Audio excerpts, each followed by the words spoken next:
Hi, this is Jeff Lesher with What's the Point? And this week, as promised, I am going to use most of my time to personally expose, rant about, and essentially give myself some public therapy for a really vexing situation that I lived through in trying to, and actually successfully helping our daughter relocate from Washington, D.C. to Quincy, Massachusetts. That's a story with an unfolding ending, seems to be happy-ish. She could use work, especially if you have the flexibility to have people in a customer experience role, for example, work from a remote place and be really committed to what you do and to the positive outcome on behalf of your customers. She would be great at that, and she should probably work for this company that I'm going to pillory over the next few minutes, but they don't deserve her, or frankly any of you, especially as customers.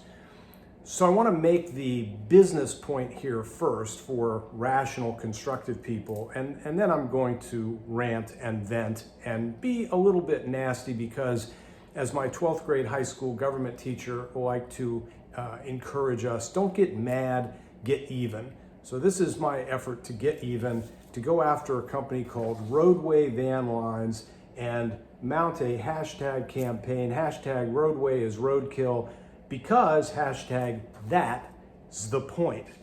What's the point is about your opportunity in providing service at a moment when you and others may be resource constrained, and therefore your services and product are even that much more in demand.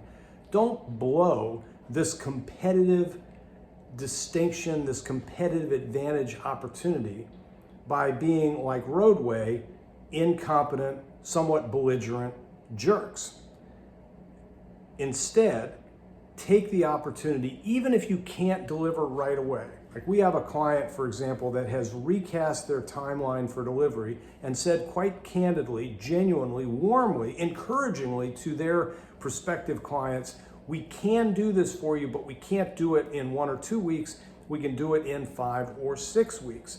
And people are saying, sure, if it gets us the quality of your delivery, we're happy to do it. And here's the other, even more mercenary sounding, but totally legitimate way to incorporate the leverage of this competitive advantage, this moment of opportunity, given the resource constraints that people are encountering that's causing delays of access and timely access to what they want to buy, is price. You can get paid a premium for a lot of what you do if you want to go that route, because people are, hey, look, I'll pay you 10% more if it'll speed up the process. I made an offer like that when we were doing some renovation on our house over the winter, and supply of lumber was so constrained that I thought we might be able to jump the line by paying a little extra. It was worth it to us. Turned out that didn't work, but they would have been willing to do it had they had the material to sell. So that's the point I want you to take away if you are a rational person, and if you're just a little bit willing to be spun up about going after people who deserve to be gone after. Like, I make it a point to encourage and to refer people and organizations and their products that merit it. And there are a lot that do, even when they fall short of the mark. I had a recent experience with a veterinary clinic where, let's just say, we didn't connect correctly in a moment when our pet needed some attention. I thought that it was a shortfall in terms of their instruction. I shared that point of view with them, and they were incredibly gracious in their response, and I'm sure we'll be better for it, and leave me feeling like I can, in good conscience, continue to refer them to other pet owners. And it's through failure, not success, and then there are many success stories. But Roadway Van Lines, they lied, they were nasty about it, and they don't know how to make it even remotely close to right. The good news, and I waited for this to be true, is that my daughter, after a month and a half, has her possessions in her house in Quincy, Massachusetts. I ended up paying about 40% more than I was told I would need to do this. The items were picked up a week late and then delivered after more than a month. after I was repeatedly told by multiple people, by 4 different people in their employment, Edward, Sammy, Ben, and Rachel, that they had 14 days from the time they picked up. They were supposed to pick up at the end of June, didn't show up, didn't call me, had to track them down. Oh, the truck broke down. That was chapter 1. That made me feel really, oh gosh, confident in a company that I only picked really because all the companies that I went out and tried to hire weren't able to do what I wanted them to on the timeline that I had thrown out there. So they didn't show up week 1. The soonest they could get back to make it right because their truck broke down and they were really sorry was a week later.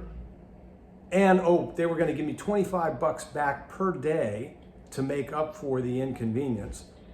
So in the meantime, I tried to hire more movers. They said, again, we can't do it until mid-July at this point. I'm thinking that's way longer than it's going to take me to get the stuff moved up there. If they have a maximum of 14 days to deliver, and everybody said they have 14 days and probably 7 to 10. Don't quote me, no promise, but 7 to 10, because we have the most trucks in Maryland. And I would say, as somebody who speaks a little bit of Yiddish, they don't have the most trucks in Maryland, they have the most schmucks in Maryland. And they prove that time and time again.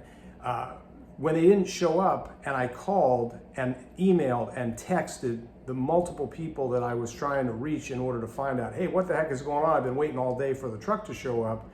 I finally got through to the dispatcher, who I actually think is the guy who runs this broken down excuse for a customer service company moving our valued possessions, some guy named Sammy, who literally sounded like this on the phone. Hello. Huh? And I explained what my question was. He said, oh, the truck broke down. And I said, wouldn't it have been a good idea maybe for you to give me a heads up that the truck had broken down and you were going to be late, or in this case, apparently not show up at all? We thought it was more important to take care of the truck. Okay, that was the end of the conversation. And then later, I got this incredibly generous offer to give me back $25, which then somebody later told me was going to be $20, because they don't have their act together. But at this point, they had my daughter's stuff. They came a week late, picked it up before I could get anybody else to pick it up. So I'm guilty of hiring them twice, essentially. And then once they have the stuff, you're stuck.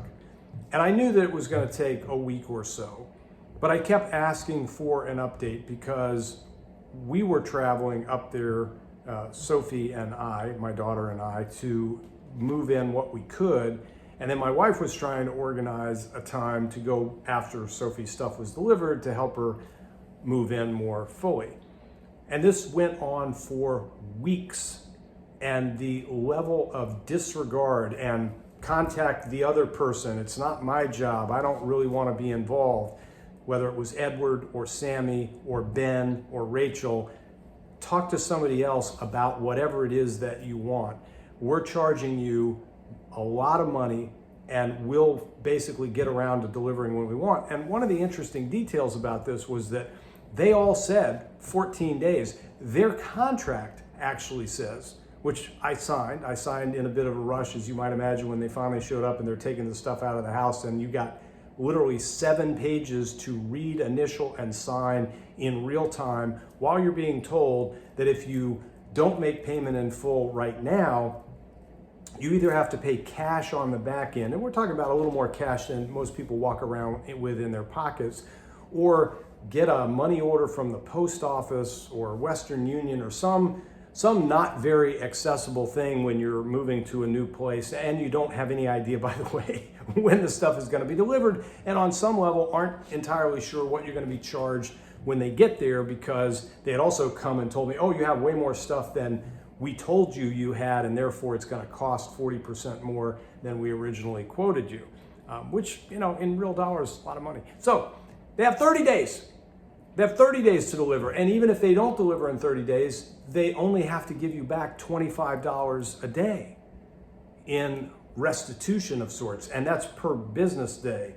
So this took over a month from start to finish to get the stuff delivered. My $160 refund is in danger by my putting this video out before that's actually credited back to my credit card. But I don't really care, because these MFers need to be taken down. There are businesses that you should just avoid.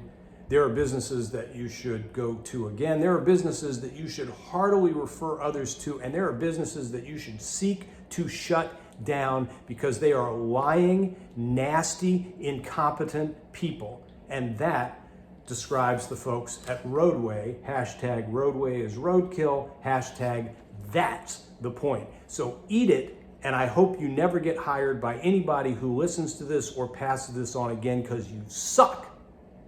Thanks. See ya.